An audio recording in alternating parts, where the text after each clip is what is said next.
Hello everyone, welcome back to Royal News Network. My name is Brittany and today we are talking about just a couple of stories in the Daily Royal Rundown, which are just a couple of the breaking royal news pieces going on today. And kind of number one is that we finally found out where Harry and Meghan probably spent the 4th of July, and that is in Jackson Hole, Wyoming.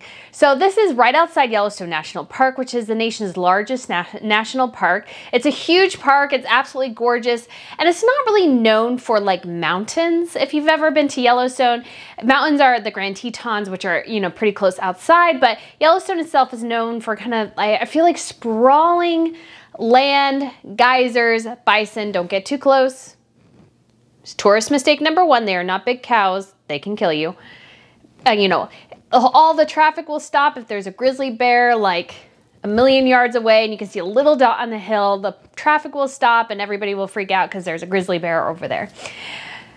So Harry and Meghan apparently went out and spent the 4th of July there, and we're at a 4th of July parade with little Archie. And so we got a couple of shots of him, and I mean, it definitely looks like them. From Meghan from behind, it looks like her. She has an oversized hat, as she always does, because she loves her oversized hats. And Harry, we can see him, and has a hat on, both to hide his appearance and I believe to hide his bald spot. Yeah. So it looks like, you know, I hope they had a good time. It looks like Lily was not there with them while they were in attendance at this parade. And the information we have a bit more detail. So apparently these pictures were posted by a member of the public, and this person reported, funny story, we were in Jackson Hole, Wyoming at their 4th of July parade. This big tough guy told us twice that he was saving seats for a family. I'm okay already. Do you want us to move?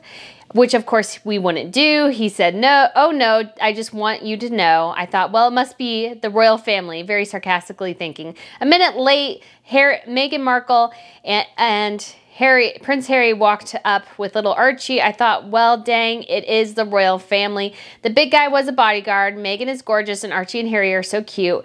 We were right next to them and their friends. I could have whispered in his ear. He was so close. We were cool and didn't bother them. You could tell they were not from Wyoming. I love that little line. Yeah, Jackson Hole has kind of become like, and I feel like it's kind of, I don't know, we used to go camping a lot as kids, and so we've gone to national parks all over the West Coast especially, and Wyoming is, I mean, it's pretty far inland, but it's also kind of closer to the West Coast than it is to the East Coast. And I will say Jackson Hole has kind of become a bit of a celebrity spot, which kind of surprises me, and a lot of celebrities do like to go out there. I mean, it is a gorgeous area, absolutely.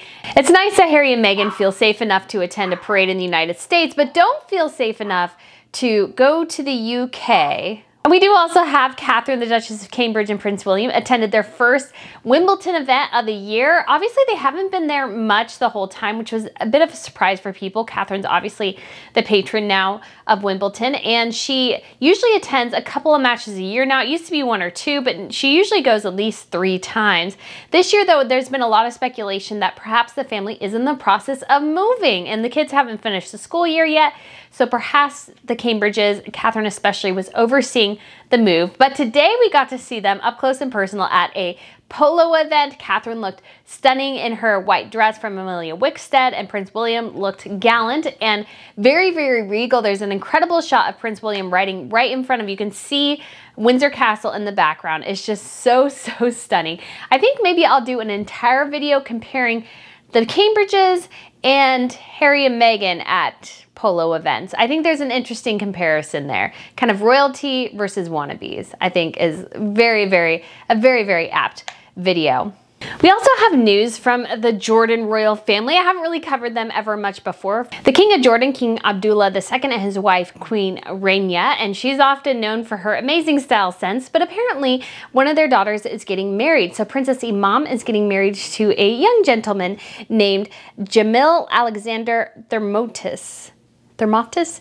So he was actually born in Caracas, Venezuela, and is actually from Greek descent, which is a little bit interesting. And so hopefully she has a much happier marriage than her poor aunt, who had to divorce her husband, the Sheikh of the UAE, and that became quite the court case in the UK. We also had a big Dior fashion show when we saw Beatrice Borromeo, who's married to Princess Caroline's son, Pierre Katsaragi. And we also saw Princess Alessandra of Hanover. And so there's a connection between the Monaco royal family and the Hanovers, because Princess Caroline was married to, and is still technically married to, Prince Ernst of Hanover, although they've been basically separated for the last, I think, 20 some odd years. They haven't been seen together in years and years, but they're still married because she gets to keep her Royal Highness instead of just her Serene Highness. So I think she enjoys having that extra title. And her youngest daughter is Princess Alessandra of Hanover. And she's the only one out of all of Caroline's children. She has 4 children who has a royal title. And Prince Christian and his father, Crown Prince Frederik, went to a memorial event for those killed in a mass shooting in Copenhagen, which is a bit unusual in the state of Denmark, although I feel like we've had quite a few, not only in the United States, but in Europe as well recently. Norway just had one, and now Copenhagen in the Denmark as well. So the two went out. This is kind of one of Christian's actually first kind of big events as the heir presumptive after his father.